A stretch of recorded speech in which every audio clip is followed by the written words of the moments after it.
আল্লাহর হাবিব সাল্লাল্লাহু আলাইহি ওয়াসাল্লাম খুব লাজুক ছিলেন। 50 ওয়াক্ত সালাত মেরাজের রাতে গিফট পেলেন রবের কাছ থেকে। কয় ওয়াক্ত? সবাই বলেন কয় ওয়াক্ত? উপর থেকে নেমে আসার সময় সাইয়েদনা মুসা আলাইহিস সালামের সাথে দেখা। মুসা আলাইহিস সালাম বললেন, কি পেয়েছেন? 50 ওয়াক্ত সালাত পেয়েছি।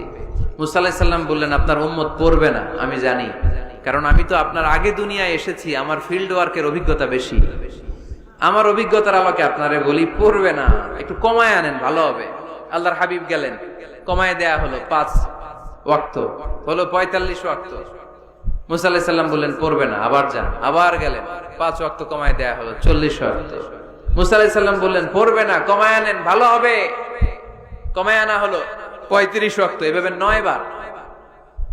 কয়বার? 5 নং 45 ওয়াক্ত কমিয়ে 5 ওয়াক্ত দেয়া হলো। আল্লাহর হাবিব এবার খুব খুশি, কমায় আনছি অনেক। 5 ওয়াক্ত নিয়ে যখন সাইয়েদনা মুসা আলাইহিস সালামকে ক্রস করছেন, সাইয়েদনা মুসা আলাইহিস সালাম বললেন, কি খবর, কত পাইলেন? কয় 5 ওয়াক্ত। মুসা আলাইহিস সালাম বলে, এইটাও পড়বে না। পড়ি 5 ওয়াক্ত আমরা পড়ি। মুসা আলাইহিস সালাম বললেন, পড়বে না, আবার যান, গেলে ভালো হবে আপনার উম্মতের জন্য। আল্লাহর হাবিব বললেন, কত যাওয়া যায়?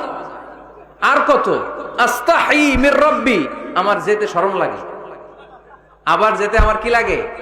সহিহ বুখারীর বর্ণনা, আস্তাহি মির রাব্বি, আমার যেতে লজ্জা লাগে। তার মানে বারবার চাইতে মানুষের লজ্জা লাগে, কারো কাছে বারবার যাওয়া যায় না, ঠিক কি না?